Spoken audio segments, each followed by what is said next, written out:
Tears, இந்த nutri மீலை எப்படி எடுத்துக்கணும் அப்படின்னு நீங்க பார்த்தீங்கன்னா, நம்மளுக்கு 2 ஃப்ளேவர்ல அவைலபிளா இருக்கு. நான் சொன்னேன்ல, ஏதாவது ஒரு ஃப்ளேவர் நீங்க எடுத்துக்கலாம். ஸோ இந்த நியூட்ரி மீல வந்து 25 கிராம் ஓகேவா? 25 கிராம்னா கரெக்ட்டா வந்து 1 டீஸ்பூன் நம்ம சொல்லலாம். Okay sorry table spoon. ஒரு டேபிள் ஸ்பூன்ல 2 டேபிள் ஸ்பூன் அளவுக்கு நீங்க என்ன பண்ணணும், நியூட்ரி மீல் பவுடர பால் வந்து பார்த்தீங்கன்னா 300 எம்எல் 150 எம்எல் கிடையாதும்மா. 300 எம்எல் காய்ச்சி ஆற வச்சு நம்மளோட கவ் மில்க் ஓகேவா? ஸோ நம்மளோட பசும்பால் நீங்க எடுத்துக்கலாம்.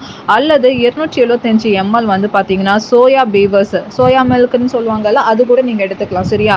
ஸோ இத எடுத்து நீங்க என்ன பண்ணலாம், மிக்ஸ் பண்ணணும். நல்லா ஷேக் பண்ணிட்டு நீங்க குடிக்கணும். அவ்வளோதான். ஓகேவா? பெரிய அளவுக்கு வேலை கிடையாது. ஸோ 25 கிராம் என்ன எடுக்கணும், நம்ம பவுடர் எடுக்கணும். நியூட்ரிமில் பவுடர் வித் என்னது 300 எம்எல் பசும்பால் நீங்க எடுத்துக்கலாம். சரியா? ஸோ அது எனக்கு பசும்பால் அவைலபிள் இல்லைன்னா நீங்க ஃபுல் க்ரீம் மில்க் பவுடர் இது இருக்குது தெரியுமா, நம்மளோட பேக்கெட் பால். ஸோ அது கூட நீங்கள் எடுத்துக்கலாம். ஸோ நல்ல பசும்பாலாக இருக்கிற அந்த பால் நீங்கள் எடுத்துக்கோங்க. ஸோ அது வந்து இன்னுமே நம்மளுக்கு ரொம்பவே ஹெல்ப்ஃபுல் ஆகும்.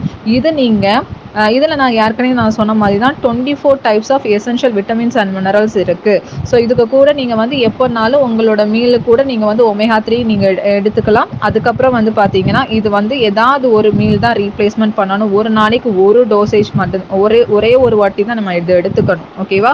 ஸோ லைக் வந்து பார்த்தீங்கன்னா ஒன்று நான் பிரேக்ஃபாஸ்ட்டில் எடுக்கணும், இல்லைனா லஞ்ச் எடுக்கணும். ஏதாவது ஒரு டைம் தான் நான் எடுத்துக்கணுமே தவிர 2 வாட்டி அப்படிங்கிற மாதிரி எடுத்துக்கக்கூடாது. Multiple time is restricted. அது எடுக்கக்கூடாது அப்படிங்கிறது மேண்டட்டரியாக சொல்லியிருக்காங்க. ஸோ அது எடுக்கக்கூடாது.